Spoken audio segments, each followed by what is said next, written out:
What up, what up, what up? Anime heads, the crew is back. The crew is back, indeed. And this episode, we're doing something different. Shout out to Jackie for coming up with some awesome ideas for this one.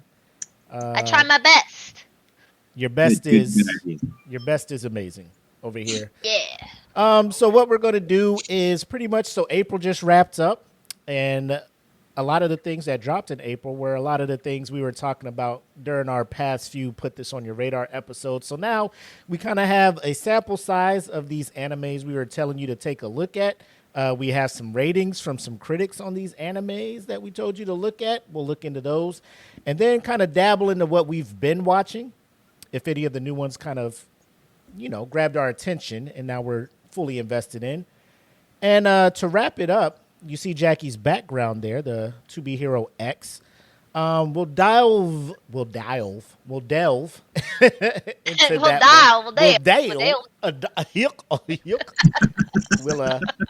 delve into that one. Delving.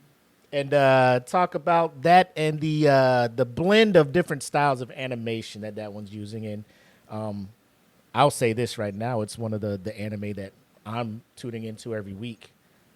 Based on the story and the animation. But without further ado, let's take the shot now, because we have a habit of starting the show after the intro and never taking the shot. So, or we take it, we just don't announce it. So we're just being random people just alcoholics. We should always take it, and then we should start. Then I think intro. that's what we should start doing.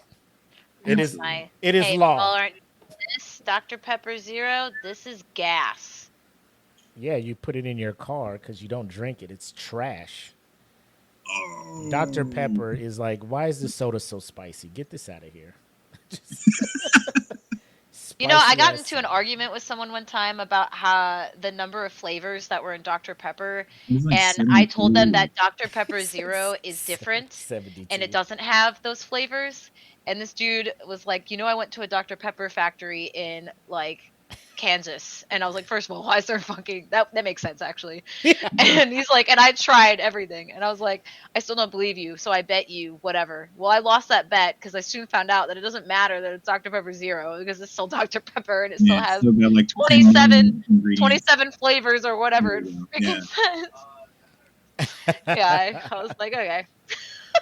Rusty Fender, A1 steak sauce, all those flavors are in there. Yeah. How dare StreamYard sneak this promo into our description? Anyway, I'll fix that in post-editing. I'm looking at it on Facebook, and it's just like, now streaming or looking to level up. Check out StreamYard to get 10%. Oh, my God. How dare you, StreamYard? You did not get permission to do that. That's rude and hella against our will. That's churrish. It's churrish. It's subordinate.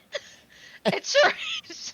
Hey, if they wanna like toss some coin, some cheddar our way, yeah, great. Hand your witcher some coin. Yeah, toss your witcher coin. Toss your witcher some coin. Oh man! Hey, but it's shot time. Cheers, you nerds. Cheers. Cheers. Here. Oh, that's the Dr. Pepper. The Dr. Pepper. Anyways. Let us roll the intro and we'll get right into it.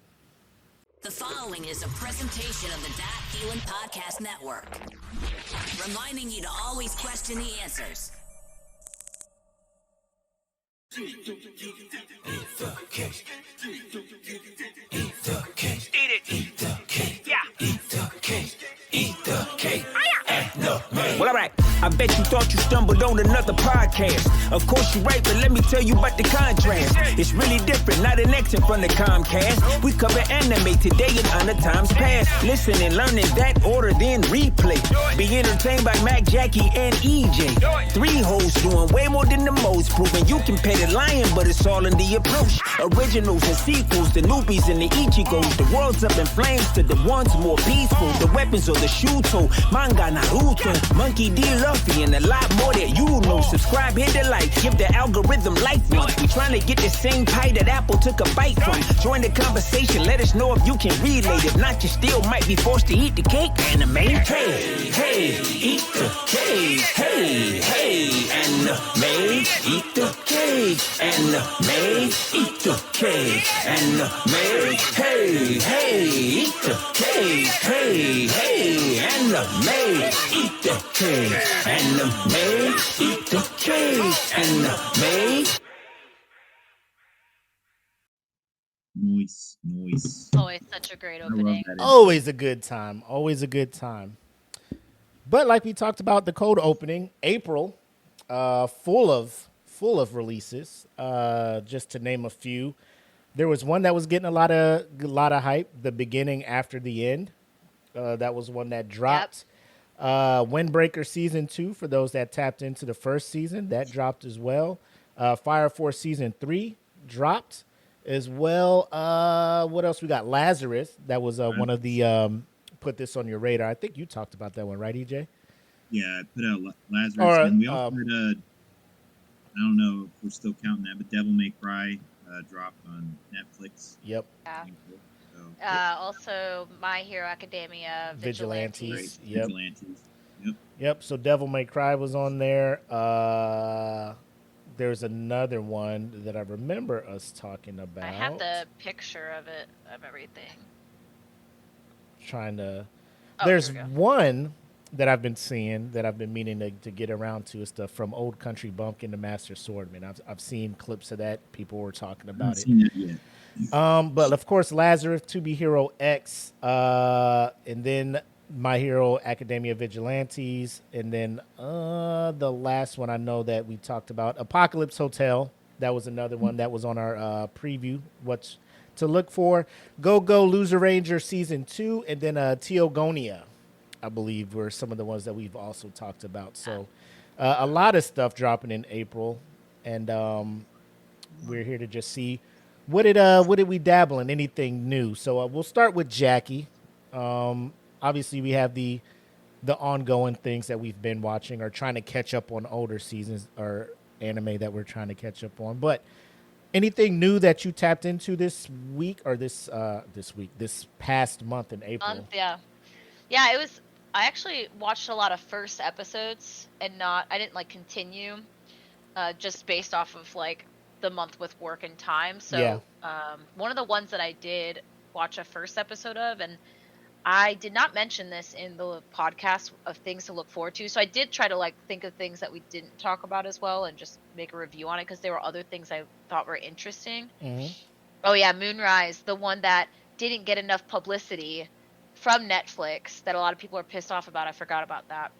Yeah. It's, But I watched the first episode of Once Upon a Witch's Death. So that one I thought it was going to be like super interesting, and also like there's not a lot of anime out there that deals with just like witches. And for some reason this season, like they dropped a lot of anime that has to do with like witches specifically. And two big ones was Witch Watch and Once Upon a Witch's Death. Yep. So Once Upon a Witch's Death, I watched the first episode. I thought it was going to be more serious. It's not. It's very lighthearted. It's about a young girl named Meg Raspberry who's an apprentice witch, and she basically finds out on her 17th birthday that she has a year left to live. And her like reaction to her finding out that she's going to die is like kind of obnoxious, and you know, she's just like very outgoing. Her personality is like, what? Oh my god, I'm going to die, you know, like typical like anime facial expressions, and just like kind of like you laugh about it but also like okay. So it's way more lighthearted than I thought it was going to be.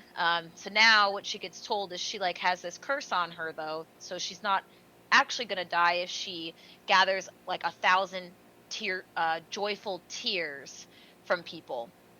And she's like, that's impossible, like I can't do this. And she gets dressed and then she like leaves and goes out into like the city or whatever. And then of course, like, by the way, I watched this first episode while I was at the gym, and I was on the treadmill. This was a bad idea because like her first interaction was with this young girl whose mom passed away recently. Mm-hmm. And she's saying like, yeah, mommy is just sleeping right now.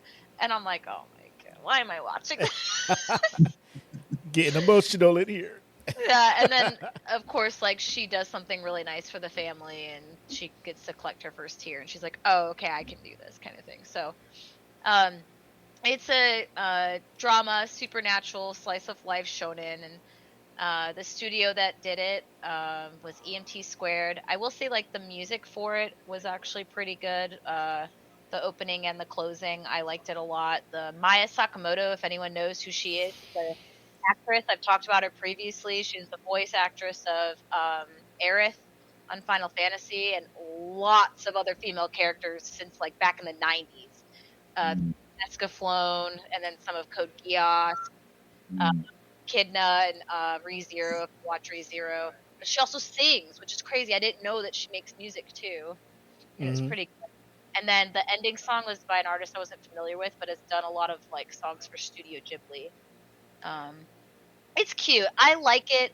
The animation, like the Studio Saka, like all of the animes I wasn't really familiar with. There are a lot of animes that I think are like, this is way under your radar. Like you really have to make time to like look them up and watch them. And I think they're very much slice of life, like not as popular as serious tones, if that makes sense. Yeah. Um, it's cute. I'm probably still gonna watch it because it's one of those lighthearted, like easy to watch kind of yeah. anime. See like how it goes. It's probably gonna be a 12 episoder, I'm assuming. I didn't really go into detail about like the manga. I didn't go any more depth than that, except like what I watched with that. But so far, it's just like a really cute one, and I like that her name is Meg Raspberry. I thought that was Yeah, when you said that, I was like, that can't be serious. uh, Because you're like, it's not that serious. Girl's name's Meg. Right? it Like, isn't. I Yeah, guess not. I thought it was gonna be a little bit more serious. It's not. It's very much like a slice of life. But It's I'm okay. I'm a huge. Sometimes I like have a huge crush on like slice of lives. They kind of I don't know. They're easy watches. So if you want to watch it, I so far I think it's just a cute, easy watch. Not nothing like as serious, and that's kind of also like it can't you can't get teary eyed. So just be prepared for that. She has to get joyful tears. So if that tells you anything about some stories that she might have to like interact with or like do or be a part of, then it just depends also how emotional you get with some stuff. I actually thought it was really nice. And the actor's not super annoying. Or sorry, the main character is not as annoying as I thought she was going to be. She's just very like, yeah, I have powers, but um, I guess I gotta go. I think the more the story's gonna center more around her relationships and her journey with people, and the stories that come out of that rather than like the curse is what I. That's That's why what I I think like it's a about slice of life. Frieren.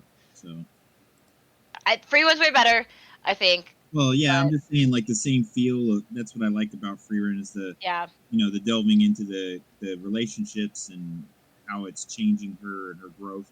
I mean, it's not action packed, but I could still sit there and watch it like nonstop. yeah. It You know. only got a 7. So I'm take this with a grain of salt because this is from IMDb. They gave it a 7.1 out of 10. Crunchyroll, I wrote this down. Hold on. It's not too bad.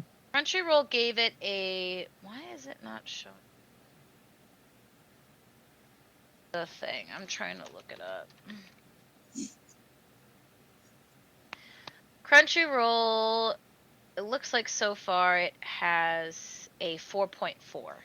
So Ooh. it doesn't suck, but it's not like super mind blowing either. So Is Crunchyroll using? I can't remember. Is it? I go with Crunchyroll's reviews. That's usually what I go with. That's like the people who are actually watching the show, like commenting on it. I don't go with like I mean, are they on a IMDb. 5 scale or a 10 scale? Oh, it's on a 5 scale. Okay, I was gonna say because 4 points. I was like, But if you look at the other shows that we've ever recommended or talked about that were like, yeah, this is really good, a lot of those are like 4.6, and it 4.7 doesn't and take above. much when you look into it. A lot of the reviews, it doesn't take much. If you can have a few naysayers, that can knock it down a lot by just Yeah. being too harsh. Or like 1 star, I'd give 0 if I could. Like, yo, dude, when you make your own anime and kick it out there, sure, make Yeah. those improvements, but you don't need to slam someone. Yeah, but I will say that like a lot of people, it's funny that you said Free Run though, because it did say like Free Run fans must watch this new fantasy anime, and they talk about this specifically, and I think it's because of this journey that she's going to go on, and it's very like, it's going to be emotional. It's not so serious of like Yeah. There's no dark themes about her death. It's just more lighthearted. Yeah. I think it's going to be a fun watch. I liked the first episode, so we'll see how it goes. Cool. Nice. What you been into, EJ? I went with Lazarus. I was excited. I brought it to the table for the, on my radar. Yeah, And yeah. I'm like Jackie. I just watched the first. I can't say just the first. I started the second too, but I watched the first episode as soon as I could because I didn't have access to it at first, so I had to wait a little bit, and it was killing me. But I watched the first episode, and the bad thing was I had the reviews first. All the people that could actually see it before me. So I'm like reading into it, doing the research for when we'd have a show, and I was like, there was a lot of negativity thrown. So, but overall, I mean, my opinion. I'm going to preface that a lot of the negativity is because of some of the underlying current political tones that are kind of connected to this. You hear people complaining in their reviews about wokeism or, being too liberal or whatever. My opinion from watching it, if it just for those who aren't familiar, Lazarus has been it's Watanabe's newest deal.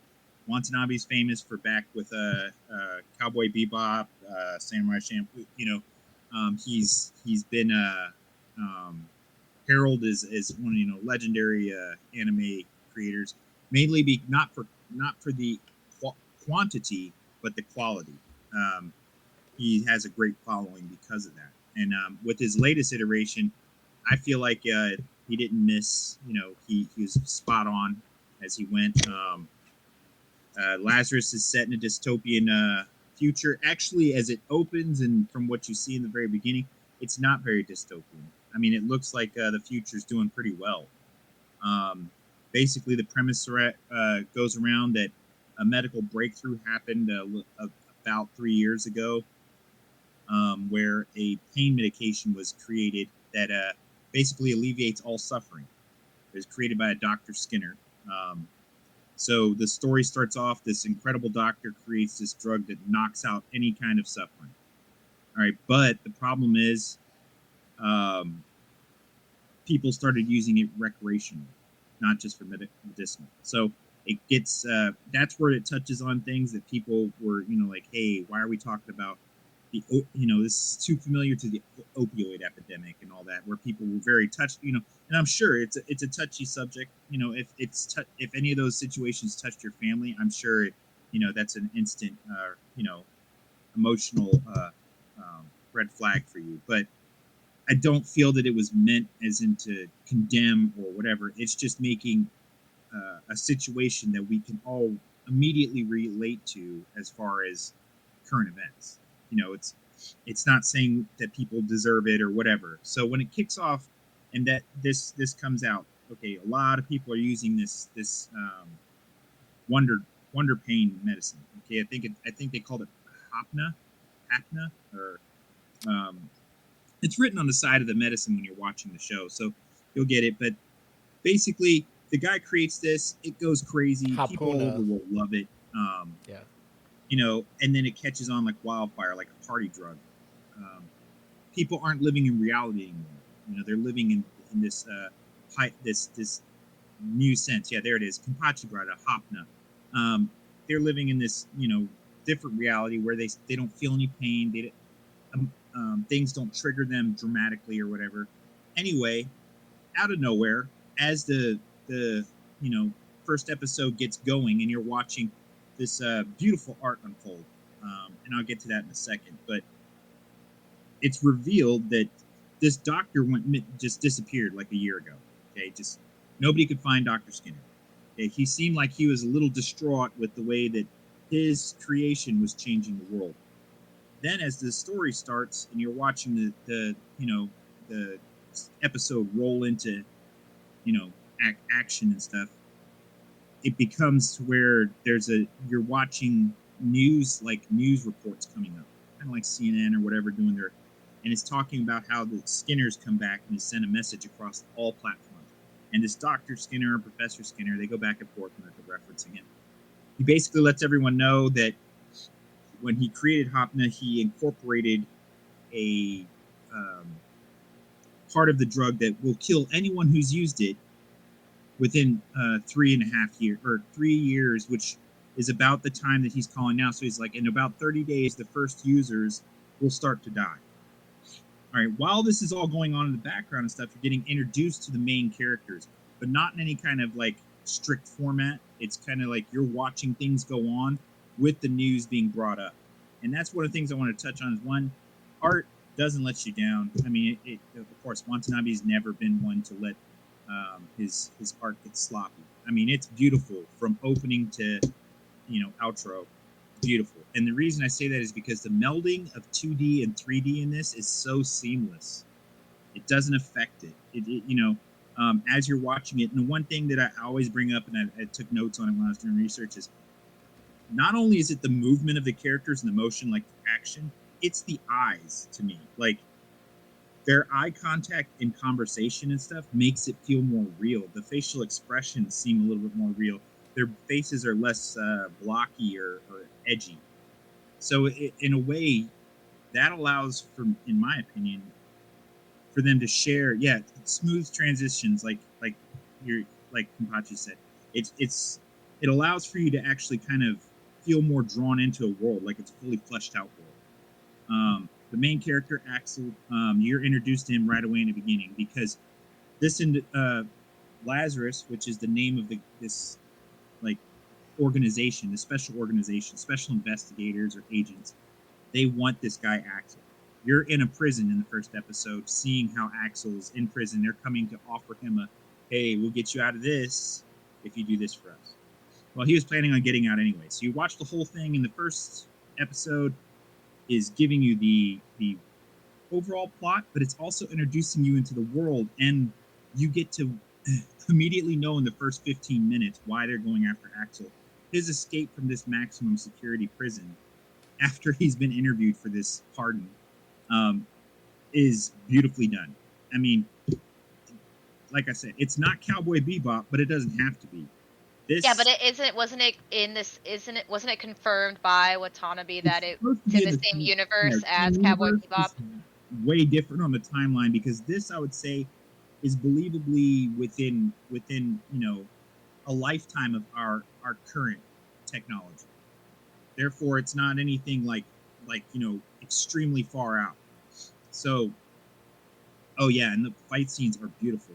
Like I said, the motion, it almost looks like motion capture that it's done so well. You know what I mean? Where I know they do use that sometimes as far as references for artists.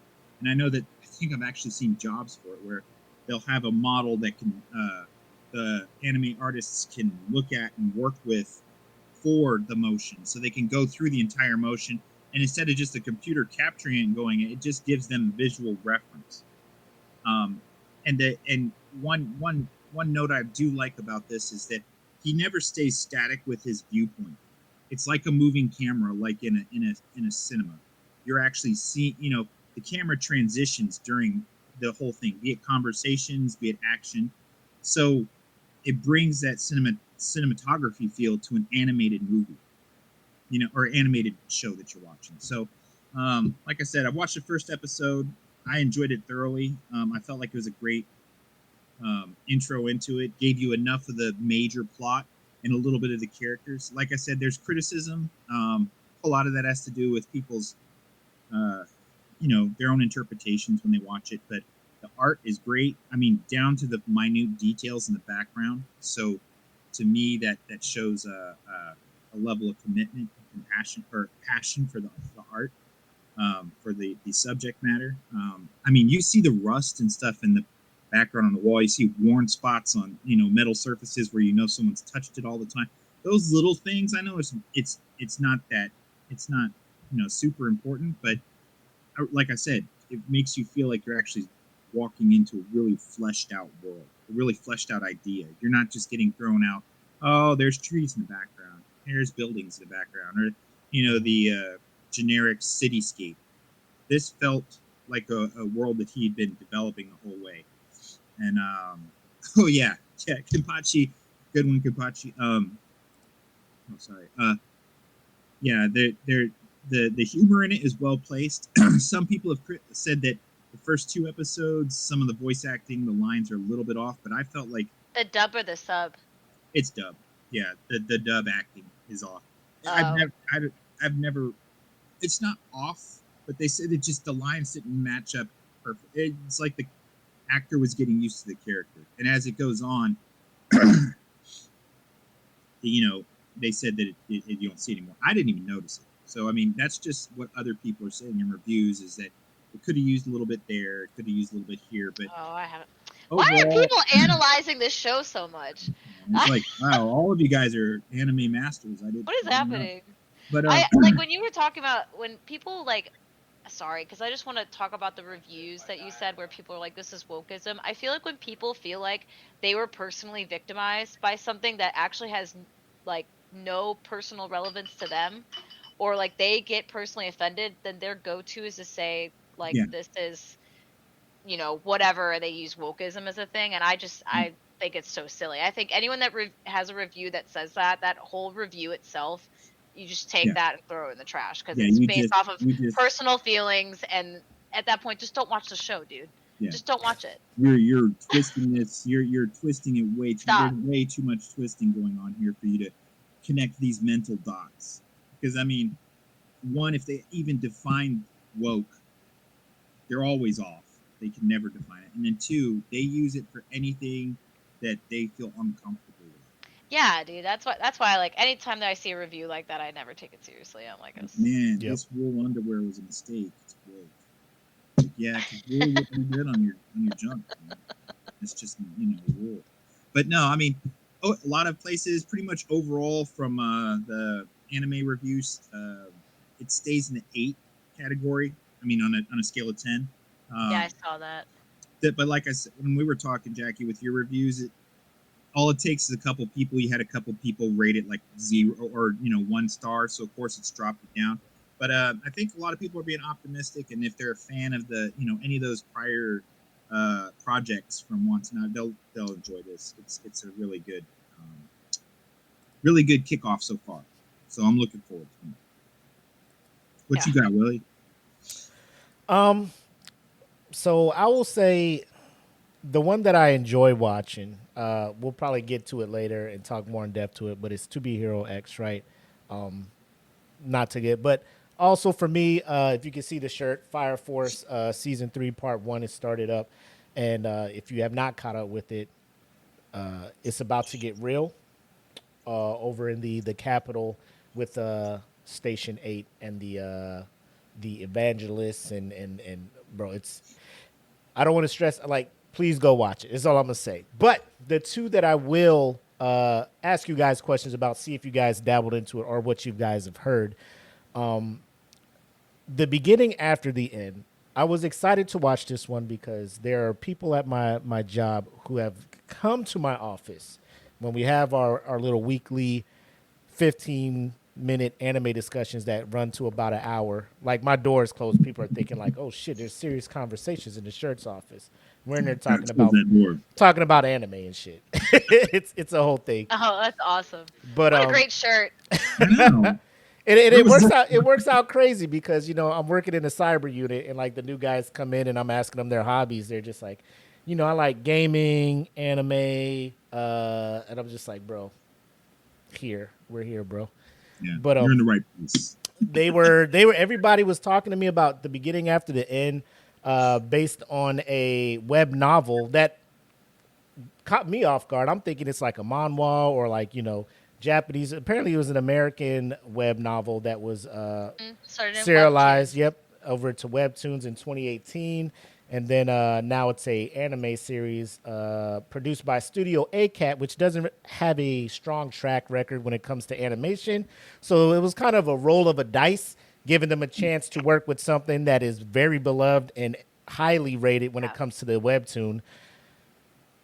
Watching the anime itself, I was very disappointed in it, to the point where I watched a couple episodes, came to work, and the people that were gassing this anime up came to my office, was like, yo, that wasn't, I don't know what that was, shirt. Like that, that wasn't what we thought. I feel them because now I feel like everyone had a Uzumaki moment. When this is giving me Uzumaki vibes right now, man. Because it's like, what happened? What were we expecting?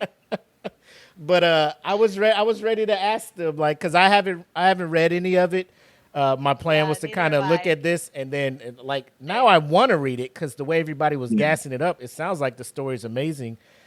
Yeah. But the visuals, the animation, the story's kind of like your basic isekai. You have a king who mysteriously died. He was like in his mid-30s, died and reincarnated as a kid, but he still has all the memories and knowledge and wisdom as the 30-year-old goes out into the world. All like the whole basic isekai thing, right? People Yeah. are looking at him like this prodigy savant, like, how are you so good at life already? And it's because he's. But the fights, I was like, Lord Jesus. Now I talked about Blue Lock in one of our episodes regarding how it was the biggest sports anime and the under 20 game versus the Blue Lock guys was like the biggest thing being talked about and everybody was stoked about it. Then you watch the anime and it's just a glorified PowerPoint with like some Adobe After Effects, like the ball is spinning, but it's just sitting there and there's like a motion blur thing going on and some flashing lights and you're just like, So it's lazy. what is this, right? And that's Yeah. exactly what you get in these fight scenes and what the cool kids call T-bait because they don't like saying the beginning after the end. So very, very, and as Jackie was talking about, it's one of the most watched anime on Crunchyroll right now, but the rating is 3.8. Now, 3.8 out of Yeah. 5, people are like, well, that doesn't sound bad.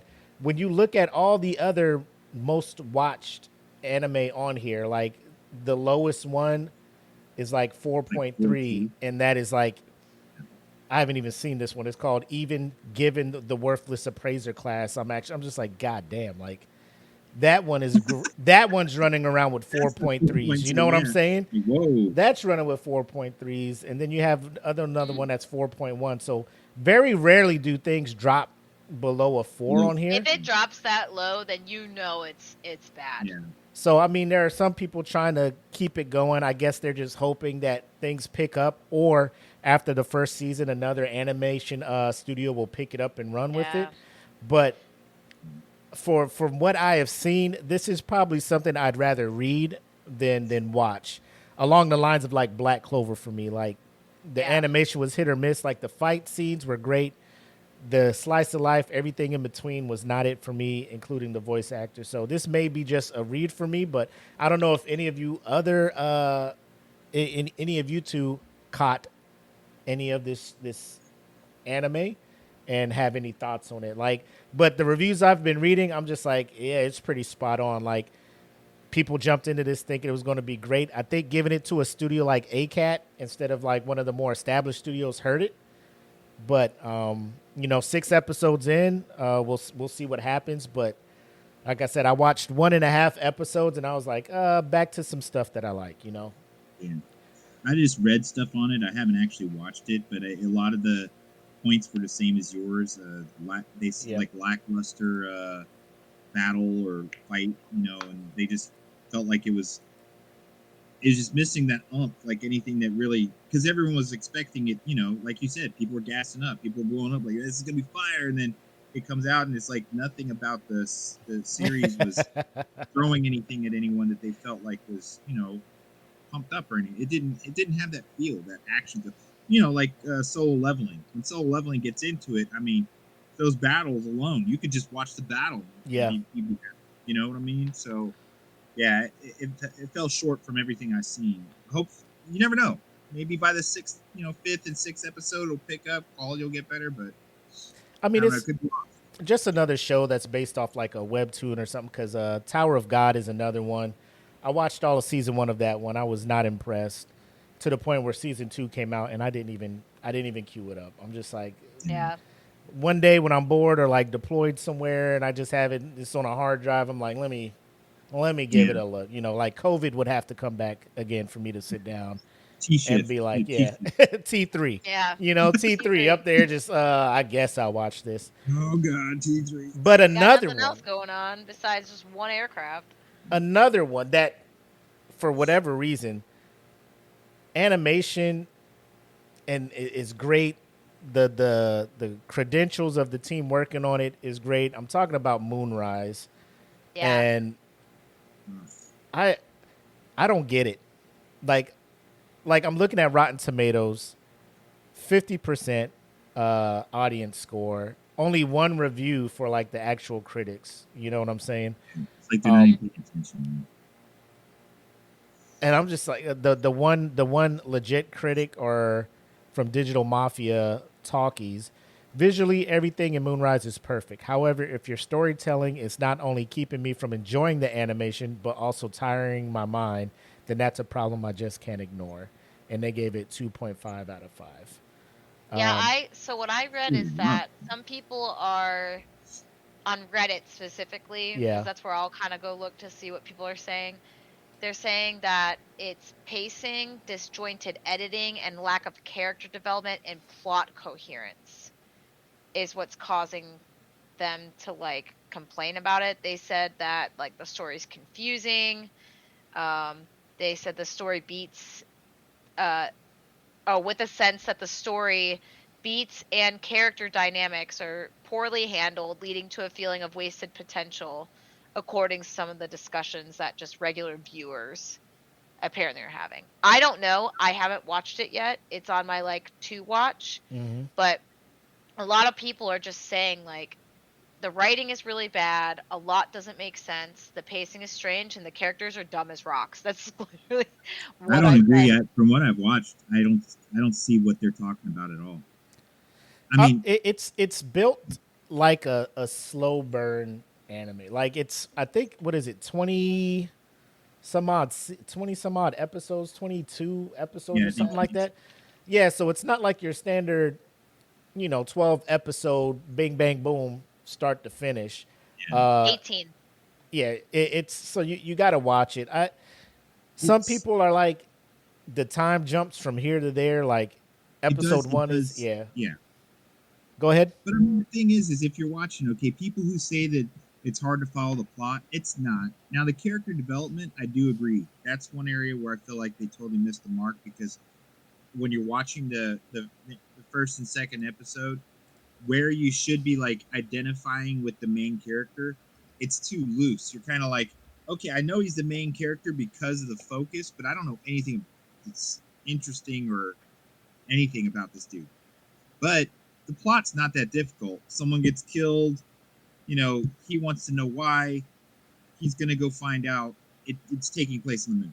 It's not like rocket science. I would say, if people are having a hard time following that, they're not paying attention to the basic details of dude's friends and important people got murked. Yeah. He wants to go find out who's responsible. The powers that be say it's these rebels that want to, make the moon free or whatever the hell they want with the moon. Point is, it's nothing mind blowing as far as the plot. Yeah, some of the abilities and powers and stuff when they get into fighting isn't fully explained, but it's 18 episodes long, so they're trying to focus on, I think, more world building. Yep. Before they step into, okay, this is how the powers work. This is why there's a rebellion. You're going to get more depth after you see that the world, but they showed you in the very beginning that tech and everything in this series is out there. It's beyond anything we have, or even can, we don't have energy created weapons in our hands whenever we want them. That's the kind of shit they're pulling out there, and fighting with. The battle scenes are excellent, and they're showing you like, hey, this is some super high tech that enhances the whole person. Okay, we'll get to that. You know what I mean? If you want it all in a, spoon fed to you in the first episode, like this is everything, just so you can watch some action unfold. There are shows for that. There are shows where you don't have to think. You can just sit down and watch them kick each other's ass. Mm-hmm. This isn't one of those things. If this is too complicated, then I don't know. I wonder if some people are pissed because some people were saying that Netflix did Moonrise dirty, because I think Moonrise had not a book, but like there was like something already written about it. A lot of people were anticipating for this, and they were pissed that Netflix didn't give it the attention that it deserved, like the advertisement. And then finally, because so many people were sharing that, complaining about it, people watched it, and now everyone is like, okay, this is weird now. Like, Yeah. No wonder why Netflix didn't give it the advertisement. So I wonder if Netflix low key was like, "Hey, we'll put this on here, but Yeah. we think it's okay." They dropped the ball, and in my opinion, it's because it's a full Japanese studio. See, their other stuff that they're putting out, like Devil May Cry and stuff, it's Japanese studios working with an American studio to produce an American streaming product. It's not Japanese studio created this, and then we're going to put it up for them. So, I mean, they didn't advertise it worth anything. They already talked about cancel, but after they haven't even. It just came out. It's like, Jesus. so Netflix is, in my opinion, they're doing their classic, like, oh, people like this, but It do we didn't make want- us enough money. yeah, it didn't Yeah. make it enough. And you're right, they didn't advertise it. They didn't get the word out. So you still have people that don't have any idea what this is. They're like, what are you talking about? Moonrise. I mean, Yep. look at it. You just type in a Google search. It's not like it blows up with the same stuff like if you typed in Devil May Cry. Devil Right. May Cry right now, you get like, all these hits on your search engine, news, everything, because Netflix put them, I don't give a shit. It's like you get a couple little clips, people say it's beautiful. That's about it. So You know what I will say though, and this is like not for the anime, but I created a whole segue in a segment to get into anime recap, and I didn't get to use it because we just got right into talking about this thing. But do you guys want to see it though? I I do. do. Okay, we'll be right back with the anime recap.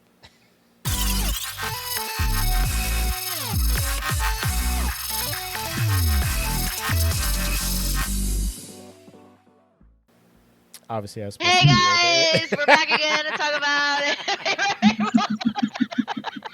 We're gonna start The whole over. time I'm talking, I'm looking at the background like, why the fuck? God damn it. You're gonna throw people off with this plot here. I blame Moonrise.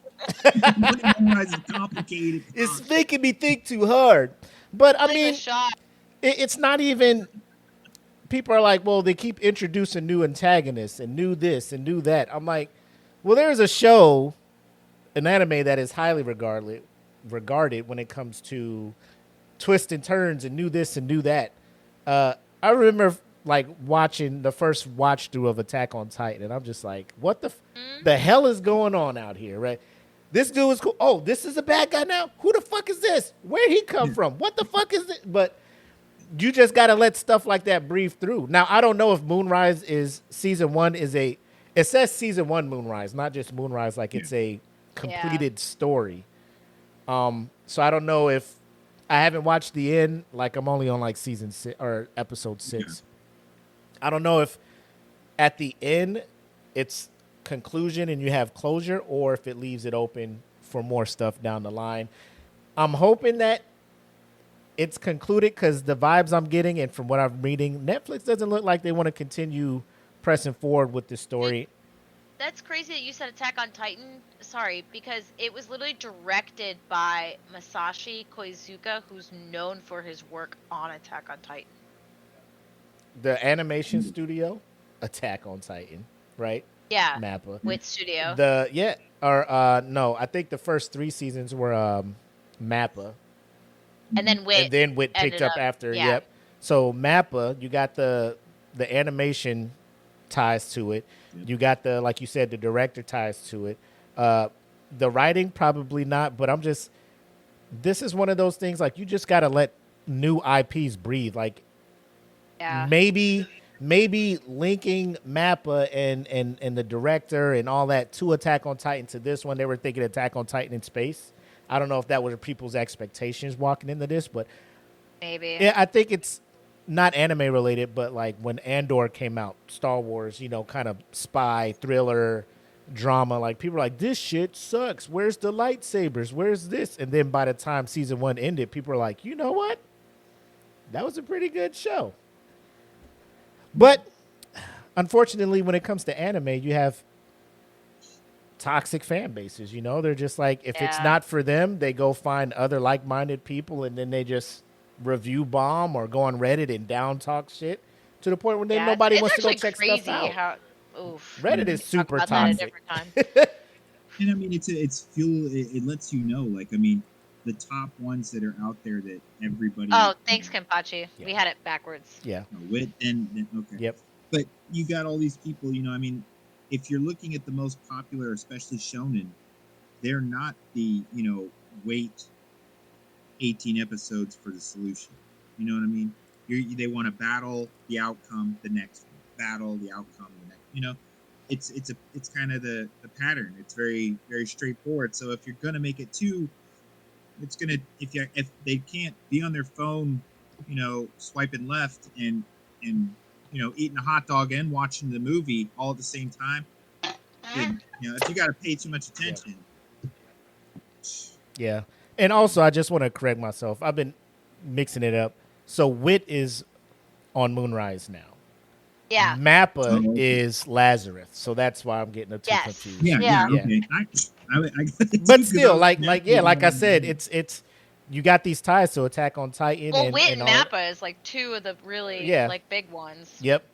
So a lot of hype, I guess, based on that. Netflix really did. I saw more advertising and stuff for Devil May Cry than I did Moonrise. Mhm. So I don't know if that's maybe Netflix saw it and they were just like, let's not waste money marketing on this because we don't think it's going to be great, but we already paid for Right. one season, so let's just put it out and see what it does. But I feel like as consumers, if we just give it a chance and rate it on the platform, rate it high, give it some views, maybe they'll give it some legs and we can see this thing get expanded out. Because the world building, like you said, Eric, this has the potential to be something very grand. I don't know, like Gundam type grand, where you can just span this thing out to multiple Yeah, sub-series and yeah. stuff. But I mean, at least to let this thing breathe so we can see it from beginning to end, because I'm pretty sure it's based on a novel. I haven't read the novel, so I don't know if Is all of based this on- season is. By Toku Ubukata. Yep. So I don't know if, like I said, everything in 18 episodes can be wrapped up into this novel, but I'm gonna finish it out. Like I said, 6 episodes in, I would like to see how it ends. I see some reviews saying that the ending is very good, the beginning is good. It's just the middle that turns people away from it, kind of. So, but I like to watch it all and come up with my own opinion on that.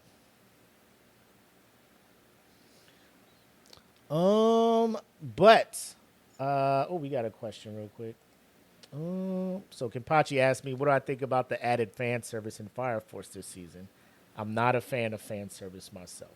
That was a nice time, because behind the scenes, Jackie did bring this up as far as a lot of anime going to fan service. And is that a good thing or is that a bad thing? Well, obviously for Kenpachi, he's just like, bro, stick with the story. I don't need, the boobies and the panty shots and things like that.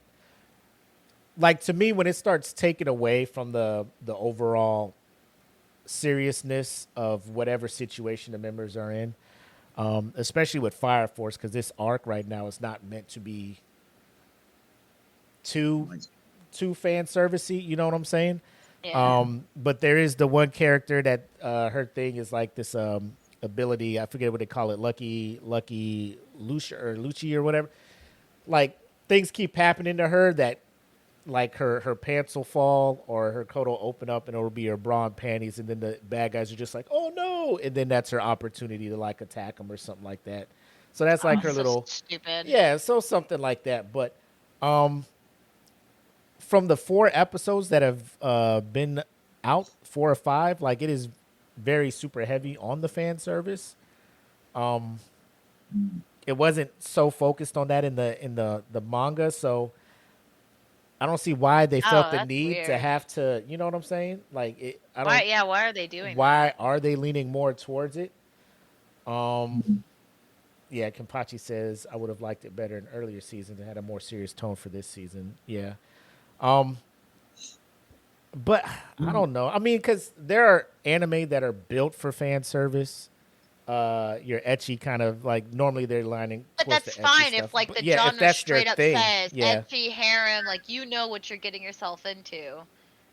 But, like, for Fire Force, like, even when I first watched Fire Force, Yeah.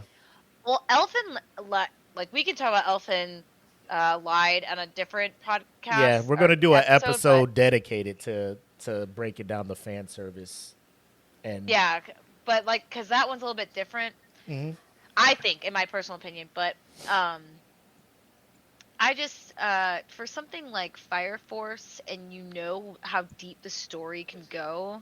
yeah, At that point, it's like, why are you doing this? Like, now you're gonna have to attach that almost onto your genre, because if they focus on that so much in one season, They're going to build now what? Like, are you just still not gonna have that on there? Because that's not true. Because now if you have a whole season with that shit in there, like, you have now created a whole season with Ecchi and Harem in it. What are their most? I mean, I haven't watched Fire Force except for Yeah. what I've seen clips and stuff and what you've shared. But Mhm. what's its right now? What's its big competitors? Is it like My Hero Academia? Is it And if those are their main competitors and they got more fan service, then maybe they're trying to You go, Willie. It's I don't say competitive. I guess when it first came out, season 1, that's when Demon Slayer was picking up, because this was back when I was at Arizona, so it was about 2019, 2020 maybe. What's up, Chris? When it came out, so standard competition. My Hero was out, Demon Slayer was out, JJK was starting to come out. So I mean, the big heavy shonen were out already, but Fire Force was still standing on its own feet with its story, the animation, the sound, the sound design. Whoever does that, like, the sound is just amazing for this thing. The different ways people can use their fire powers, like you have from what you've shown, pyrotech, like the story and the world building is amazing. And then you tune into this season, and like you said, if you have read the manga, you're just like, this season, what they're about to go through right now, this is make or break. That's why they're doing 2 parts of this final season. And then now all of a sudden, it's just, like I said, these first 4 episodes, maybe these are outliers. I don't know. We have to finish watching the season, but from what I'm seeing, I'm just like I get it. Like, this one character is in the anime for the the bra panty stuff. Like, oh, what are you doing? Oh, don't look at me. Oh, don't look. It's like but they're like overdoing it to the point where it's just like, fuck is going on? Like, we get it, she's the cute member of the team, but this is supposed to be the focus of this arc here, so it's not as bothersome. Like, I know it, like Kenpachi's saying, it's not for him, and I get it. Like, I can tough it out. It's not too much where I'm just like, fuck is happening here. But Chris is like, I hear boobies. What shows this? It's Fire Force, but you gotta watch a lot to catch it, or you just jump into season 3 to see this. Fire Force had such an original approach. I mean, the whole setting and stuff is very different. Yeah. And I'd hate to see it go off course and lose out. Like I said, it's just the first 4. I'm trying to think, is it 5? Because I'm caught up to it. I think it's 5 episodes out now. But yeah, it's just we'll see where it goes. Like, I'm so invested into it. I'll watch it all the way through and then give it a final rating. But I don't think it's detracting too much, especially knowing what's coming down the line, where that character is probably not going to have such a prominent role. Now, if they start forcing her into certain situations, I'm going to be like, come on now. Like, there's no need for her to be here. But I don't think they'll do that, because I think that will just detract too much from their original plot line that the manga has. So, I heard Kenpachi says, I heard they were going to lean more heavily into the fan service this season, and it obviously was not a lie. If it was something I knew about ahead of time, okay, but this is 3rd season and they change it. Yeah, it's kind of a, I don't know why. I don't know if it's because I will say there's a popular anime that people didn't think would last this long, Konosuba. I don't know if you guys heard of that one. So yeah, Steven loves that anime. That is hilarious all the time. Yeah, he said it's because I watched the first episode and I was like, this is stupid. And he's like, that's the point. You have to watch it. It's actually like a really great anime. And I'm like, okay. So But- he got me finally watch ReZero. Right. So Konosuba is my next one that I have Yeah. to watch. And it's meant to be like that. Like it's Yeah. not something to take seriously. It's funny. Yeah, it's supposed The to be fan service funny, is done stupid. in a comedic way where it's not just over the top for whatever reason. So maybe they looked at that and just like, hey, look at the traction this one's getting. Maybe if we start incorporating some more fan service That's into what I thought, is maybe they're trying to follow suit and yeah. what's I mean, popular. are they like losing money or fans? Because I don't No. think so. I mean, from what I've been talking with people, everyone's still talking about like in even Crunchyroll, it's like popular series. Like that is one of the Still- ones as soon as it came Well- back is right there. So Yep. I'm like, what are they? If you're not doing anything wrong, why are you Exactly. Why are you completely like? Don't do what early 2000s and 90s animes did when people like to create animes that have nothing to do with the freaking manga story, and that's Yeah. not what people are here for. Yeah, Chris asked if they did that with Sword Art. Like Sword Art went way left with that wasn't fan service. That was like, Yeah. am I about to watch It's like they wanted to change the whole. am I about to watch a crime happen? I thought that they did that with one season though, and then they went back, and that was Gun Gale. Are you talking about like the one where what's her boy? Is it Kiriko? Whatever the second season was, I thought it was the worst The season. I elf thought it dude was that had awful. who was about to like take advantage of Oh yeah, yep. that shit where he was like his tongue was all about to start. He's like ripping her shirt off. I'm just like, Yes. and like this is like me and my kids are watching it because we're watching the whole final. You know, Because the Sword Art wasn't isekai ever shit. like at that level. It was And then supposed all to of be a sudden, shit lighthearted. just went way left, and I'm sitting there like, y'all might have to get out this room and not see the ending of this season because I don't know how I feel Oh, about. Like, God. I'm a grown ass man feeling uncomfortable watching this. You know, the sun's up, birds are singing outside. I'm like, this isn't the right time of day to be watching. Like, there's never a right time of day to watch what's about to happen. But But if I know I'm about to watch a seinen or a mature anime where I know that might Yeah. be the case, but it's not like gonna go too far. It's just a that- part of like the mature It's a- audience it's the aspect. story, That's different yeah. than if I'm watching Sword Art Online, You're not It's like expecting it at all. 'cause it's 14 written- plus. Yeah. yeah, TV 14, and all of a sudden I'm like, TVMA real quick. Like, Yeah. You parental went from discretion is Nickelodeon to, like, advised. you know, to Cinemax in like 2 minutes. What's going on? But yeah, I don't know why Fire Force kind of went the way it did, but Asuna is her name, the Oh, wife yes, of Kirito. So Yeah. 'Cause yeah, she's he an had her ex-maid or like whatever. had her like tied up with some vines and.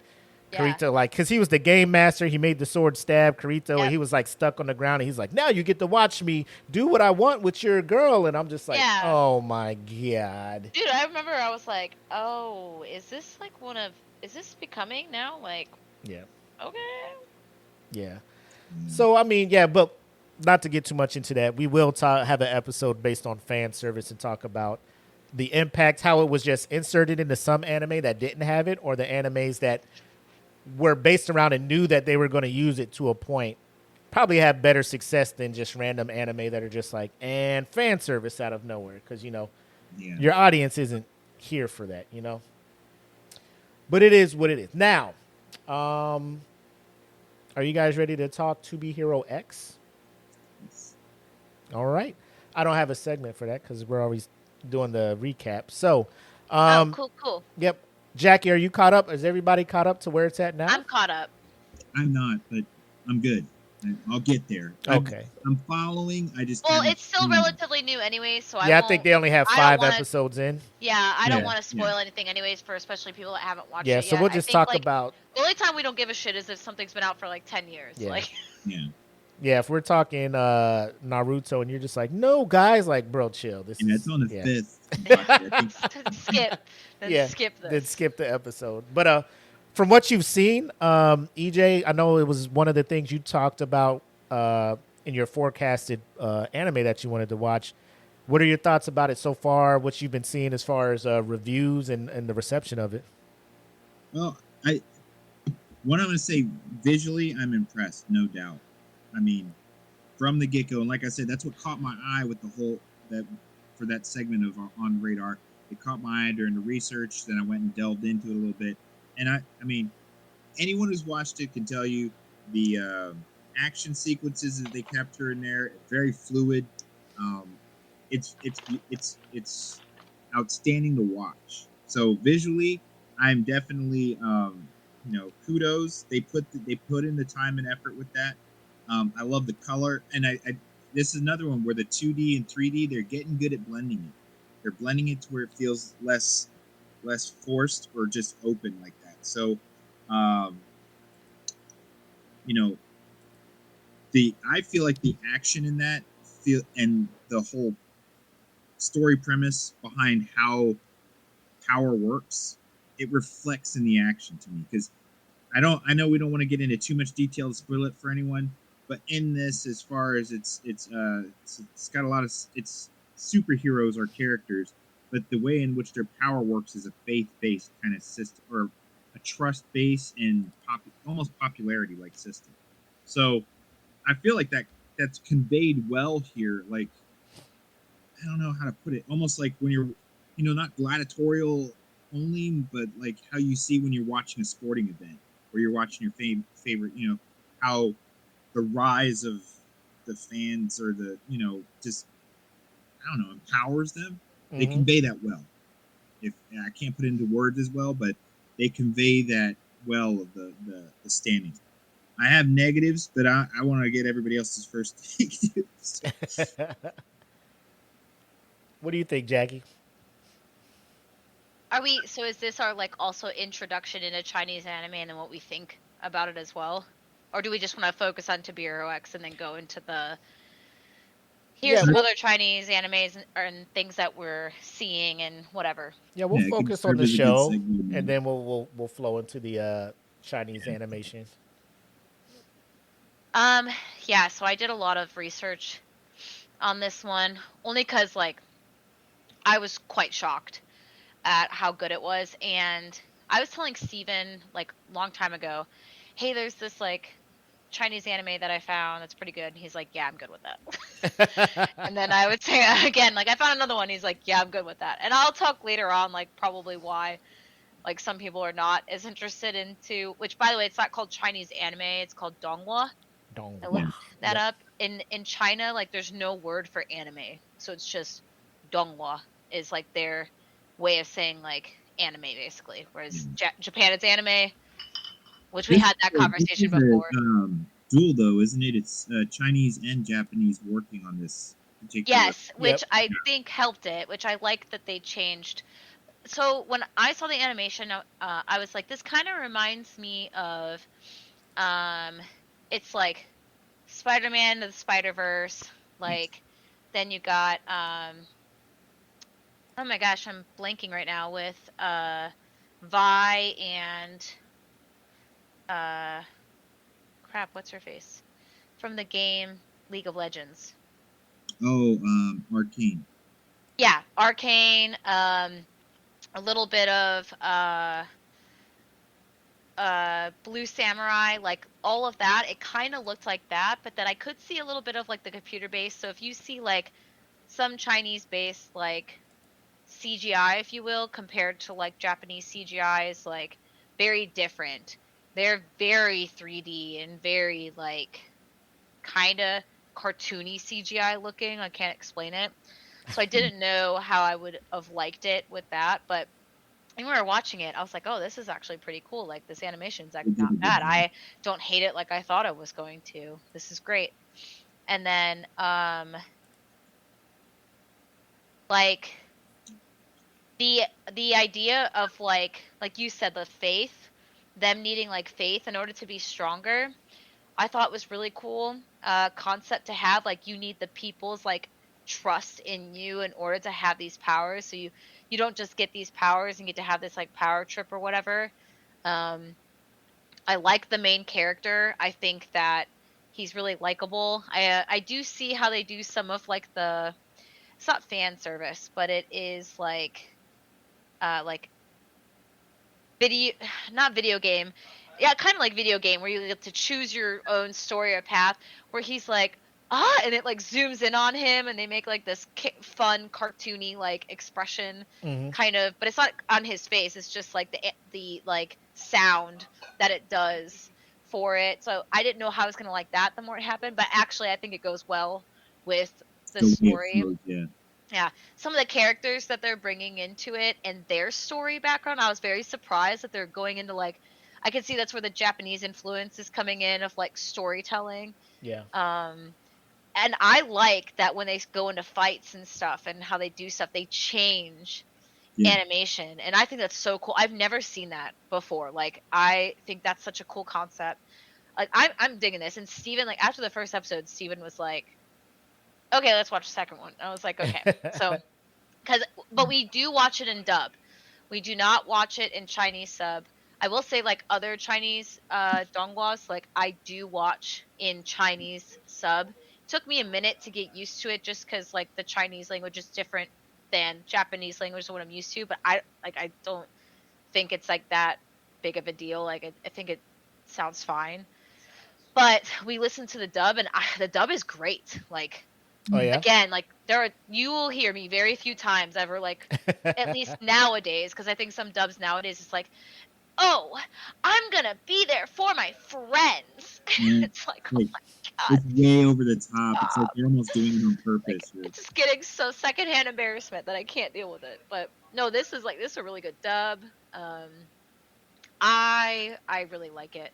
The creator, Lee Howlin, is their name. I did not look up if that's a female or male, so I cannot tell you who that is. But it is a co-production between B Dream, which is a studio in China that came out, or that was created in 2018, and then it's on the Bilibili, which is Chinese network out there for like their donghua, and then Aniplex, which you name an anime, Aniplex probably had some part in it. Yep. There's so many. But if you don't know, like some of the ones is like Fate, Blood Plus, Gurren Lagann, Kill la Kill, Naruto, Boruto, like Yep. You'll see the just name it. intro, the little Aniplex. You're just like, oh, it's about to be a Yes. good one. This is about to be The- good.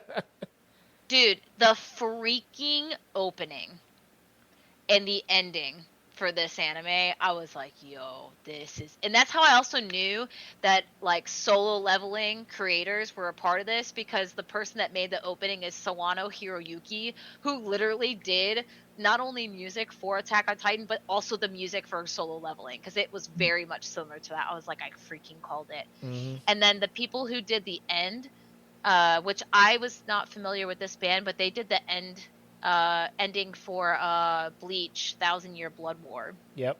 and the ending's really great too. So you have great music, you have great anime, you have two different countries working on this, that Japan's giving like, hey, this is good, it sounds like hey, you should add this on here. China's putting like their take on it, especially with this animation style. It's super fun. Like we talk about colors, like this is what I got in the background, this is it right here. Yeah. Like It's I don't even really know who some of these characters are yet, because they haven't introduced them, unless you've watched the manhwa, which I also learned that for China and Korea, it looks the same, but Korean manga is manhwa with like an H, and then like Chinese manga is manhwa, and like so it's very similar, but they're just like pronounced just a little bit different. Mhm. So apparently it's also really good. I'm loving it, and actually Steven likes it. And this is I don't know if he's ever watched any other Chinese anime, but he's like, yeah, I'm actually really liking this. So Yep.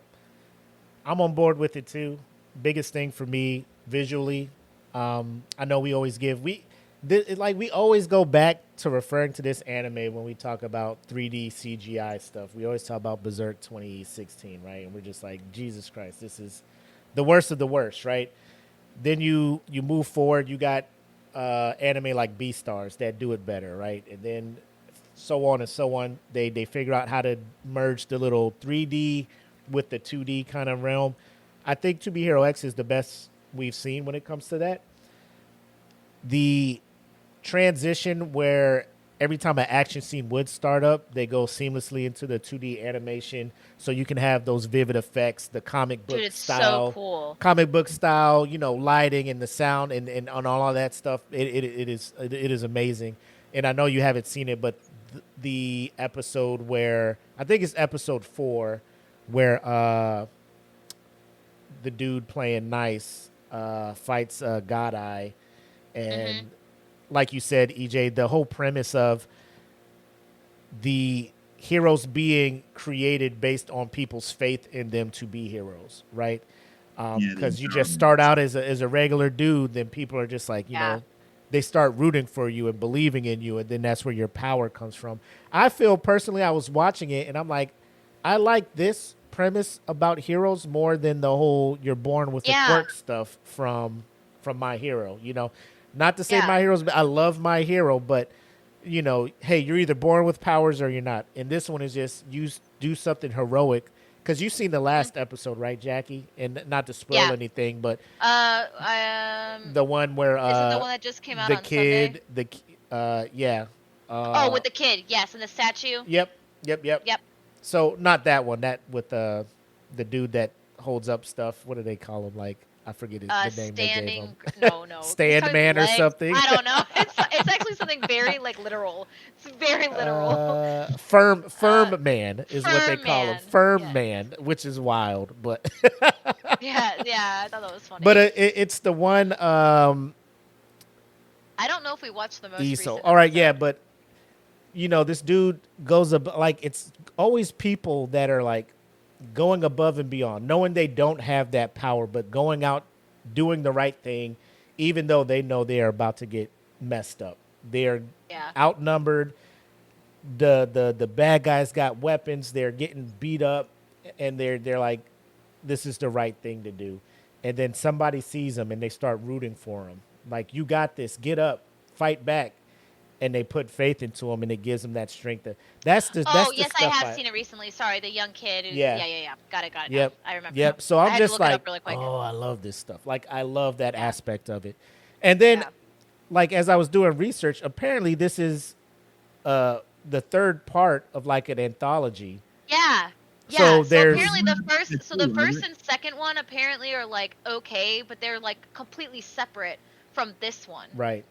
So there's To Be Hero, and then there's To Be Heroine, right? Not the drug, but female, female heroes. To Be Heroine. But people who have seen it, they said that it's okay, like it's fine, but this is like the best that they've done with it so far. And the fact that because I was nervous when I read this was a third iteration, I'm like, shit, do I have to go back? But then I guess it's kind of like how Fate series doesn't ever like fall in with each other. You can watch one and it's okay. They're just taken in their own separate. It's not immediate continuous. You don't have to like watch the first and second one. But I will say I'm interested. I'll give them a watch just to see. But kick out. If they kick out like prequel stuff. I watch it. But no, 100%. I'm a fan of it, and I can't wait to see where they go from here. But talking about Chinese animation or Chinese anime, for lack of a better term, Donghua. Donghua. Yeah, Donghua. D-O-N-G, and the O has like a line over it, so it's Dong. Donghua. And then Hua. Some of these trying to give the people what they deserve. I'm trying to say it right. I'm not here butchering stuff all the time, so that's all good. I will say the one that I've watched probably, and I'm a big fan of it. It's on Netflix. Scissor 7 is one, and it is pretty good. It's done more in a cartoony way. But the animation when it gets to the fights, like it's so weird because it'll be so almost giving the vibes of like Adventure Time, like with if they're not fighting, the camaraderie between the main character and his little best friend sidekick, it's just a joking thing. But then when the plot starts picking up, because like some of the fights are between silly characters and stuff.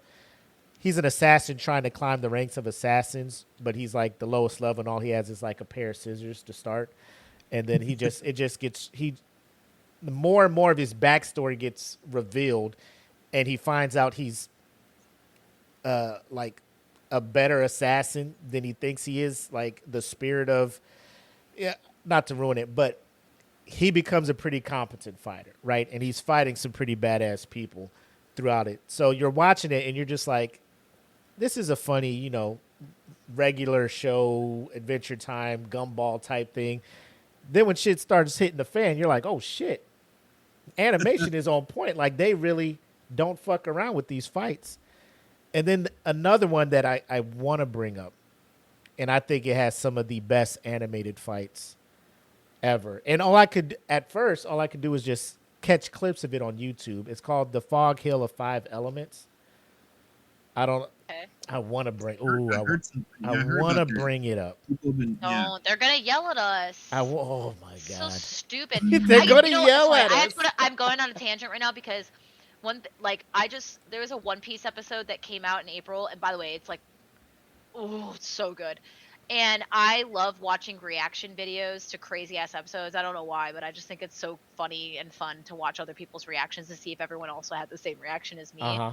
And it's two people sometimes, or a group of people, and they'll have like a little circle at the bottom of their video of them watching the show and commenting on it, making statements, but the whole show is going. I'm like, how are they doing this and not getting in trouble? I don't I understand. feel like we can't even play the trailer With no sound. with no sound without Or them even 10 coming for our seconds. neck. I want to know they're paying. They have to be either paying or something, like, because like, come on, man. Like, what are you guys? And I wanted to reach out to this one couple and be like, What's how the are you doing sauce? this? What's the sauce? Yeah, Give me the sauce. Like, I'm not trying to steal your shit. I just want. Sometimes we want to play some openings. Like, that's it. That's Like, all it's not we even a wanna- show. It's just a fucking That's opening. all we want to do. But just this is and I'm not even gonna play the full 2 minutes. Just enough for you guys to kind of see what's going on here. Oh, this is cool looking. Yeah, I watched this. I didn't know what it was called. I watched it on. It must have been TikTok. Oh, this gives me Samurai Jack vibes. It's dope. I mean the style for the movement is I don't know. Look at that shit. Boom, boom, boom, Look boom, at that shit. boom. All right, Did that's you enough. That's see enough. that? That's enough. Leave us alone, YouTube. Leave us alone. But the thing is, it's so funny between what Jackie just said and the fact that I've watched almost that entire episode Yeah. on TikTok or something. It's like That's insane. Like, how are people I mean, getting away with this? I didn't know it was called. I was so What are we frustrated. doing and Willie's all wrong? describing it, and I'm like, that sounds just like what I just watched. You put it up. I was like, sure enough. And then I watched the whole thing in a way that we would get busted. Listen, anyone out there that's listening to this, if you have the answer, you have the answer. I have the answer. Okay. Look us By the way, up. there's this guy named, his name was Chaplain Ansa. He was be like, "Hello, I'm Chaplain." Oh, you can watch I have it? the answer You can watch all the time. the whole show on this free streaming thing called Plex. I guess that's like Flex. Okay. Tubi. Yeah, so you can watch all 7 episodes for the free on Plex. Then I'll check it out. But yeah, there's different fights. Like if you YouTube Fog Hill of 5 Element fights, every fight that I've seen, and like I'm just like, this is hand drawn. Like I know. get out. That's crazy. I wonder how long that took them then to do that. Some of it just, I mean, you wouldn't believe that it's hand drawn. You're just like the motion. I mean, just the motion. Oh, of the yeah. fight. Like The Jesus. exchange of blows or like so close and countering. It was just, you're like, wow, dude. Yeah. So Okay. I've done some research and a lot of Reddit research Yeah. just because I want to see what the public opinion and everything is. But I want to ask you guys, like Chinese Donghua has been out for a really long time. Like it's not new. It's same thing like when Japan came out with anime back in the 50s. Like China also had their own thing. Why do you guys think that like I don't know the past year, 2 years now, like Good pick, Kenpachi. it seems like now Chinese Donghua's getting like the popularity that maybe it deserves or just that it's getting? And why do you think everyone's now like, hey, if you haven't hopped on this now, like you should do this? And now even Japan is like, hey, we'll help you all out now too. Well, I would say not even, because like South Korea is getting involved. Like all of the countries there, they're just coming together and just producing a level of animation that maybe because we're over here in the West, a lot of our animation's been watered down to pretty simple, the easiest design, silliest stuff. Look at Teen Titans Go, regular show, Gumball, things like that, where you're just like, It's funny. It's like, shut your brain off, watch it. It's Yeah. funny. It's easy. It's low cost, high profit, no effort put in. You look at most adult cartoons like a Family Guy, Simpsons, Yeah. like not a lot of effort put into character design and stuff like that. So when you see something that's different, you're just, oh shit, this must be like 100% when Castlevania comes over on Netflix, right? Automatic. Oh, this must be anime. It's not, but it. You know what I'm saying? It's not, but it is. Like it's a Western studio that does it, but you're outsourcing the anime. Like I would even say Boondocks, right? When Boondocks was around, that animation was outsourced to a Korean animation company. That's Oh, I didn't know why that. when they would do the fights and it's like very like kung fu when Huey would fight somebody, you're just like, damn, this is pretty dope. And it's Well, we're I not guess that does drawing make that sense. shit. Like Yeah. we're not drawing that here in America. Like not saying that there's people in America that can't provide We have that MMA. kind of That's what we yeah. have. It's just, we have not valued that avenue Yeah. except for in children's entertainment. But- so The time and the effort and the quality and the level of care and the animation that they put in over there, when it comes over here, we appreciate it that much more. And Kenpachi is on point, and I was going to bring this up, is I think the anime boom that we had post-COVID or during COVID now is opening the door to a lot more animation studios over in the East to now display their stuff over here. And now Netflix and Hulu and all these other streaming services that predominantly put out Western animation and Western programming are now looking at them and be like, hey, what do you got? This may be the next big thing. We'll pay you this much to have it stream on our platform. So now it's easier for us to access it because like we talked about life before Crunchyroll, like you're ordering DVDs or you're going to Pirate Bay to pirate these things and whatever. Yeah. Now you can just Or just YouTube. Like, $7 honestly, a like, or month. I just Googled Yeah, it and YouTube, I could right? find, like, literally 1,000 different sites that had it. Like, Kiss Anime was one of them. And there's, like, GoGo Anime. Like, there's so many, like, websites that you could just watch that shit for free at, like, 720p. And that was, like, a godsend if you could Yeah. find it at 720p. So I think the anime boom post COVID, because Crunchyroll was out before then, but I don't think they had as many subscribers as they have Yeah, now. Crunchyroll's been out since, like, I think Well, at least well, 2012. Crunchyroll made it probably. That's it. I want to know. When was Yeah. Crunchyroll? And I make that assumption based on the fact Crunchyroll was just like, you pay us $7 a month, you get all of this That's stuff. insane. Now they're just like, you got to be a premium member to get it. I'm just like, Crunchyroll, no, Yeah. don't do You gotta, it. you gotta be that yeah. top fan. You gotta be that top fan. You got to get the shade. You don't have the shades. They fucking with you. Yeah, you gotta get that bag that I got. I got a cool bag with some Yeah. stickers and shit. Yeah, but yeah, I think Kenpachi hit it on the head. But I don't know. It's crazy they have their own distinct style, I guess. You Yeah, know? so what I wanted to bring up is when I was watching, so one of the ones that I watched a while ago, it's called Psychic Princess.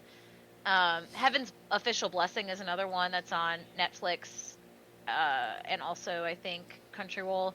And then Link Click, which is actually a webtoon. Yeah, that I guess one's is on here, also a Chinese donghua, which I did not realize. Psychic Princess, though, is about like a female who's like in the back of this palace that like has these psychic powers that's supposed to help the like prince that's in this castle, but then she also is like a ninja basically. Like she has like all these different like strengths and whatever, and she's I don't know. It was really cool and it was a good like and I actually watched that one in Chinese sub and I liked it a lot. But it only has one season and I'm wondering when the next one's going to come out, but I liked that one and that was my first not my first one, but I can't remember what my first one was a long time ago, but that one I thought was interesting. But one thing I noticed when I watched others though, and I watched one episode, a lot of it and a lot of the themes was like there was some type of like hierarchy or power, the way the interactions went with people and sometimes how they spoke to each other was very much like I'm higher than you, so you should respect me. And you don't, like, that's crazy, and like something would happen. And sometimes the way they would treat females was a little weird, and it wasn't like the same as like what you would see in Japanese anime. A lot of it's very over dramatized. Like, I compare that to Korean dramas. Like, when you see some Korean specific anime, not Solo Leveling, and that's not even anime, but like with the manga, like I'm talking about like just like the romance is just so over dramatized. Relationships, or just like a lot of it's men in power too, that I noticed with like some of them. So that's why I think for some people it wasn't as attractive to watch that. Other things which I didn't know is that some of the donghuas are, because of the Chinese government itself, they will have a lot of involvement with the production of, Oh, and they'll put like different things in it. So a lot of people say that there might be some propaganda involved with the CCP. Uh, some of it is very political based, like without you realizing it. Like, it might be a romance, but then there's like underlying political things on purpose. mm. I guess there was an anime that came, or a donghua that came out called, hold on, I'm looking it up right now. I wrote it down. Sorry. Oh, it's called The Leader. It came out in 2019. It was actually commissioned by the CCP, and it focuses on the life of Karl Marx and aims to promote his ideology among young people. Boo. And that was seen as a form of propaganda by a lot of Western media sources. But I guess despite its bent, though, it opened up a surprising space for discussion on Marxism and even labor rights in China. So maybe good for China, but everyone else is just like, yeah, We'll not my cup pass. of tea. We're not really about that. That's I'm just good. imagining like Karl Marx in like some sort of Dragon Ball Z situation, like With he's gonna Yeah. drop the soul bomb. I haven't watched it. Apparently, it's a little bit of a romance. I was like looking into it a little bit, and a part of me was like, I should stop, researching this. I feel like the government's gonna come after me. I mean, you are an aggressor now, so Exactly right. this is for my job. I'm just trying to learn. Leave me alone. I was just But- gonna say, I think that's I believe it's a societal thing, and our ability, the time period for which we are now much more globalized trade wise is when China started to come up on our radar. I don't think it's because the lack of their talent or time, because they've been around just as long or close to just as long, and they obviously have the talent when we see it. I think though, one is culture. Until the two cultures really started sharing in the 2000s, and they've been behind for a long time. So now that tech wise they're getting up there, now they also with the broader market. I know this is going into cool anime stuff. With the broader market, now that we're trading more stuff, we were able to trade entertainment, like Lionsgate. Okay, Lionsgate Yeah. film production is Chinese. Okay, or part of it. So with those, I did not know that. That's crazy. I did not know that. yeah, with those deals, and I think it first, yeah, whatever. We got some of the probably exchanges as far as their donghua being able to be shared here, and then also the influence from us coming to them. That's why you were saying the interactions seem weird. Their societal interactions are probably very different due to their Yeah. laws and their culture their culture's been so isolated.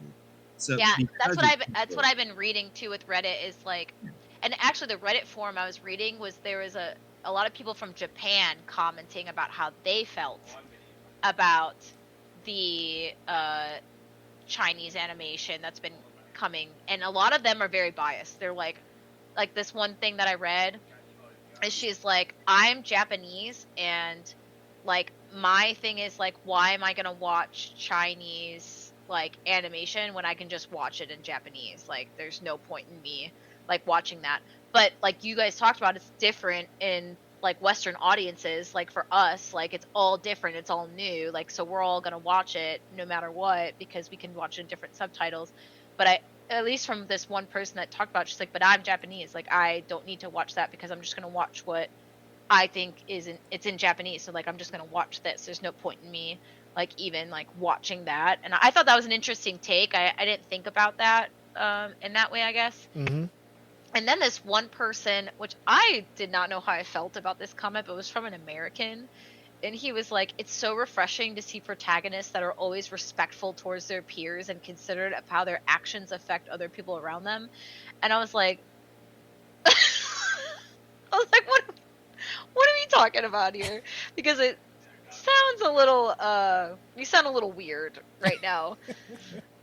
There's like way more into that, but he's like here over in America, like people are arrogant, disrespectful asshats that are constantly yelling at and insulting their peers. I'm like, oh, you don't like when people question some things that people do? Is that what you don't like? And you like where in China, like you can't question, you just respect no matter what? Is that what you're saying? 'Cause that's what it sounds like. So I don't know, like that's just like one dude, by the way, like, or girl, I don't know who it is. I don't know if it's a man or a woman, but just like some things. And then someone else said, which I thought was interesting, is they said it's just an attempt at their own version of anime, like their work, like Chinese painting moving pictures in the 80s and slowly mimicking towards the successful formula of anime. They were talking, because I looked up like what do they feel about the competition, like do they think it's a competition, do they think that like Chinese Donghua now is gonna like that too, like just that, and that's not like going away, like that's racial tension is still very much there, and it's still very prominent between specifically Japan, Korea, and China. And just being in Korea, like I still even saw it in Korea when I was there, just 2017. Well, they have the I forget the official name, but people are just calling it, oh, that's the I Hate Japan Museum. You know, when they went through and occupied Korea, and you know, it's like their Korea War thing, and you go in there, you're just like, well, damn, like they do hate Japan, you know? Yeah, I mean, but if you know history, right. Sorry, again, it's not getting away from anime, but if you know history, you can understand. Yeah, valid. You can be like, yeah, valid. We get it. But I think now this new generation that's coming up though, where they like kind of never experienced that though, like they're just like, oh, like different people, but you know, whatever, and different animation styles. I think eventually that maybe that systemic like racism will kind of diminish a little bit, and I think it'll always be there a little, but I think it's not going to be as strong as it might still be right now, especially with just the fact that the countries are working together on so many different projects already, and coming out and producing this out to like the world.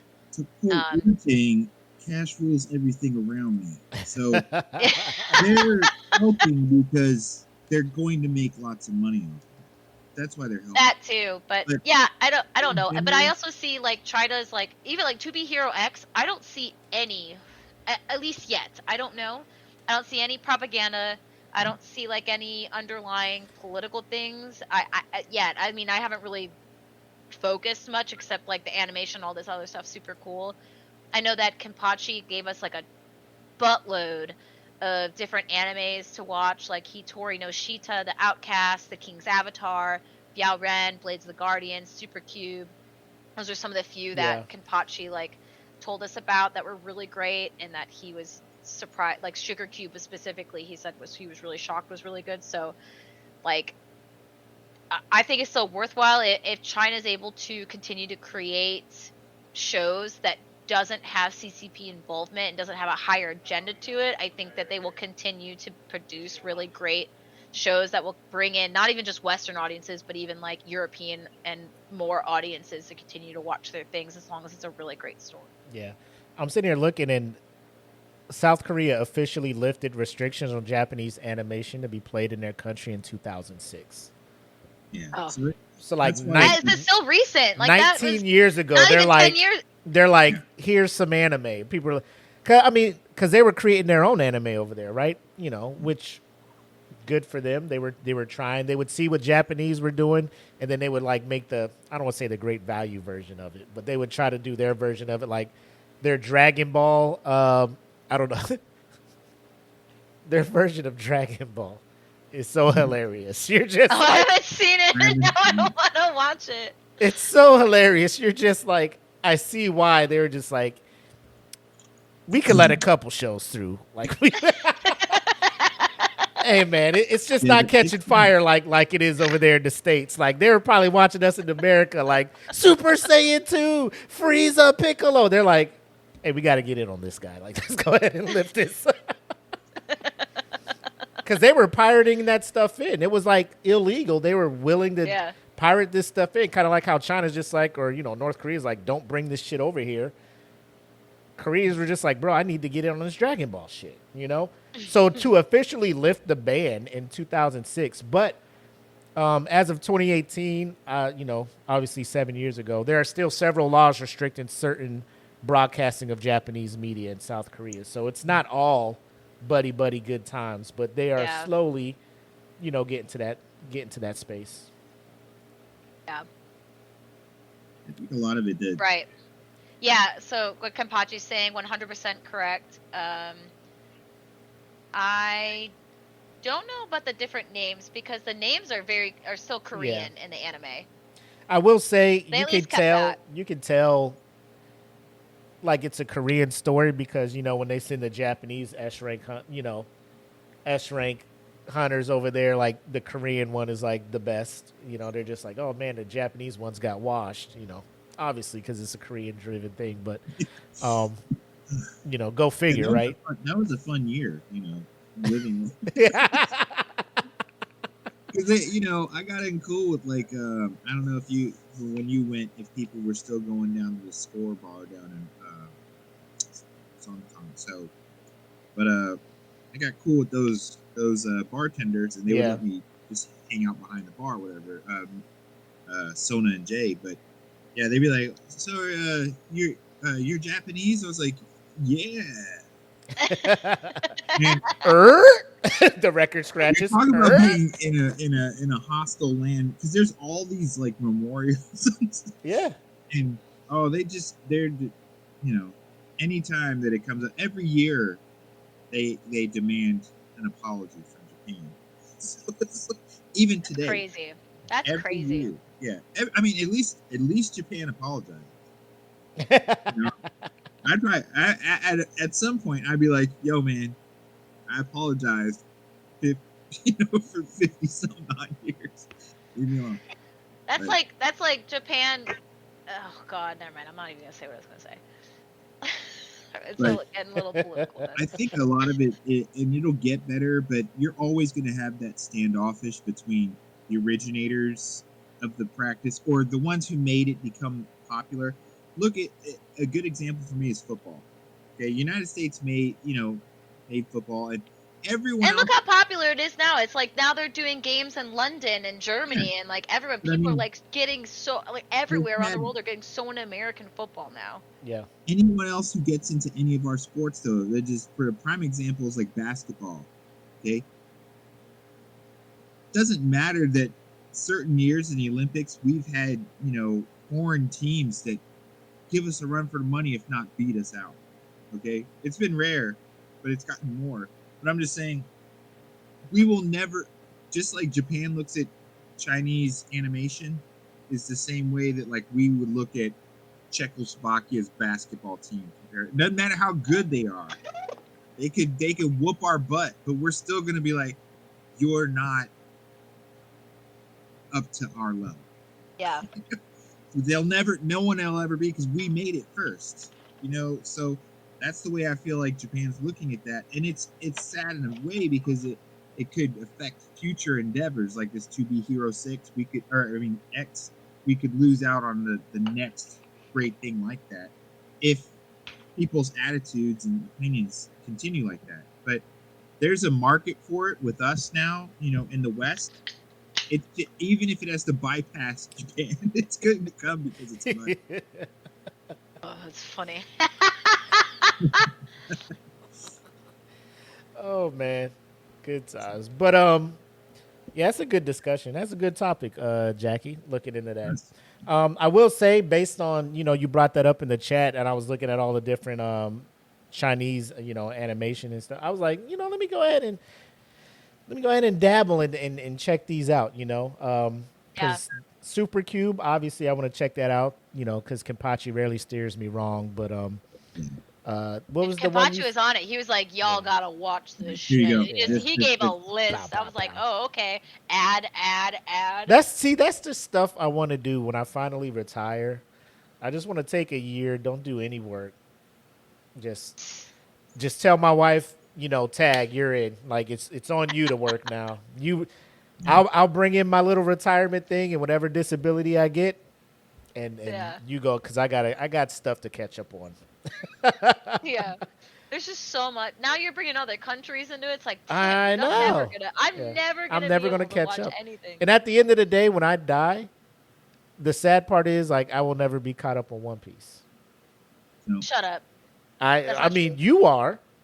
I won't. It is gonna end at least in the next 5 years. I think. So it'll be at what, 2,000 episodes or what? See, that's one that I think Probably. we should talk about and have like our Probably. viewers weigh in. Is like, I've heard it. It's been brought up before, and I know there's discussions on it all the Mhm. time on different threads. But Yeah. is One Piece making itself or Jackie's ready to bounce. Is One Piece what? Is One Piece what? Look at Jackie. like should they end it? Are They they should go on stretching it forever. out too long? You want to know something? I heard this from. I don't know how true this is. It was someone's make. See, I told you. Thank you, Kim Pot. See, I don't speak shit out of my ass. Okay, literally. I and know figuratively. things. I do my research. Oda's like, hey, thank you for sticking around for the past 20 years. You got 5 more years left.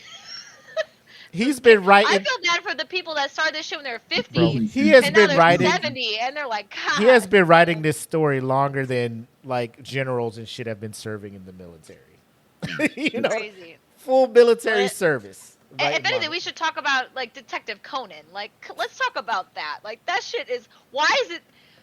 One Piece makes sense. Why this shit's going on for Hey, as long case as it is. closed will what go the on fuck forever. Is Detective Conan got going on? Like, how many fucking Case You could closed. throw in others. Case closed forever. Has DBZ done too the much? case Did they is just never need to stop? closed? When one You're lying closes, to me. when one closes, the next one opens. It's like Does that mean- doors.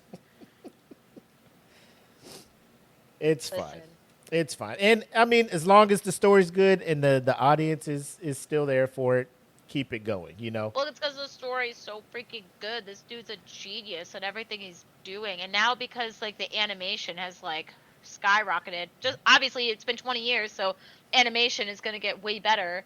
And it's just if you were there since day one, which I wasn't, so like I don't like, but I watched it from like episode 1 before they reanimated it, so I had to go through that grueling process before the animation got better. So I've seen how it has progressed to now what it is, and they finally like got off hiatus and they have come back with new episodes now. And I have not watched the manga, so there's other people that know other stuff like way ahead of me. And I was looking up like some stuff on Reddit earlier, and it was just about the most recent episode, not the most recent, but one of the episodes that was like really crazy. And I accidentally like saw a Reddit post. I'm like, this is why I can't look shit up about One Piece, because people start talking and it's about the manga. So I had to exit out of it immediately, because thankfully though, people, since One Piece isn't like I don't like solo leveling. Like solo leveling fans are assholes, man. Like they are so ready to post shit and say stuff. But One Piece, everyone's like, it's been out for a while, so like we know better, kind of. Like, not to like look up. Mhm. Except when one specific thing happened in One Piece and everyone was raving about it, I was like, this is cool. I haven't even fucking seen this. This is pissing me off. But I just like I love it. It's so good. I didn't think a story could go this long and still be as engaging as it was the first 100 episodes. You would think that you would get tired of it eventually and be like, what the hell? But it just keeps you like going without it losing its like not flavor. I can't talk. I don't know English. Not flavor, but like it's whatever grabs your attention. Like it just keeps it there. Like you are so engaged. I don't know. I can go on One Piece for like the long. That's not why we're here though. We're here for Chinese anime. Like what are we talking about? like long running anime episode, series like Gintama, like that's run for as long as it has, and nobody really talks about it. Yeah. Yeah, true. It's like a connoisseur's anime. They're just like, well, if you want to talk about long running great stories, Gintama, and I'm just like, I tried Gintama, and 20 episodes in, I'm just like, it's probably not for me. Yeah. Wait till you Well, get the episode. I'm just like, I don't want to get to that Yeah. episode. So, but we could talk about that on a future episode. But Yeah. we'll go ahead and wrap this one up. We're at 1 hour 44 minutes. Not bad. Seeing how our Not last bad. one was 3 hours, So Yeah. Oh yeah. we'll go ahead and return to our regularly scheduled programming and see if anybody has any parting shots for us.